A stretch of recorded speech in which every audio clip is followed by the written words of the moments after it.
Недалеко от Владимира есть село Муромцево. К Илье Муромцу, знаменитому русскому богатырю, тоже, кстати, нашему земляку, оно не имеет отношения. Но рядом с селом находится замок графа Храповицкого, который когда-то назвали не иначе, как «Русский Версаль». Создать в среднерусской глубинке нечто, способное потрясти воображение даже гостей из Франции, действительно задача амбициозная. Воплотил эту фантастическую идею в жизнь в XIX веке замечательный скульптор Петр Бойцов на деньги гусарского полковника Владимира Храповицкого. Кстати, а откуда деньги у гусара взялись? Есть легенда, что предок Храповицкого служил тыловиком в русской армии и выводил обозы с сокровищами из Москвы, которую вот-вот должны были занять войска Наполеона. При этом часть обоза как бы потерялась. На войне ведь всякое случается.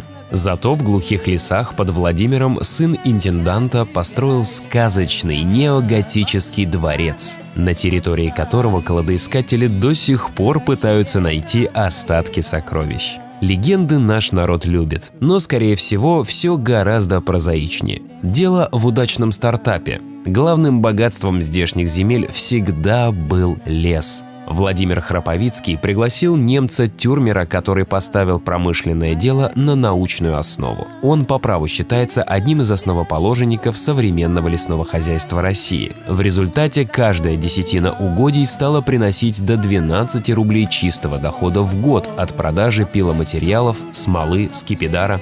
Бизнес из года в год расширялся. Хозяин прикупил стекольные заводы, но при этом занимался активной благотворительностью и просветительской деятельностью в своем уезде. Храповицкий построил школу, больницу, а ребята из местной музыкальной школы организовали оркестр, который с успехом выступал в Москве и Петербурге. Но вернемся к постройкам. При хозяевах интерьер каждой из 80 комнат дворца был решен по-особому. Здесь были янтарная, голубая, зеркальная и малахитовая комнаты. Роскошное убранство покоев дополняли электрическое освещение, канализация, телеграф. Конюшни были тоже весьма своеобразные. Говорят, что за границей граф Храповицкий повздорил с тамошним вельможей, владельцем роскошного замка. Вернувшись на родину, повелел построить конюшни, скотный двор и каретный сарай по архитектуре в точности такие же, как дом заносчивого иностранца. Уел, так сказать.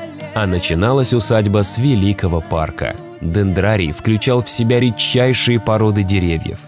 Сегодня, к сожалению, мало что осталось от прежней роскоши. Но есть проект, который поможет восстановить замок и сделать его музеем. Так что наведывайтесь время от времени сюда.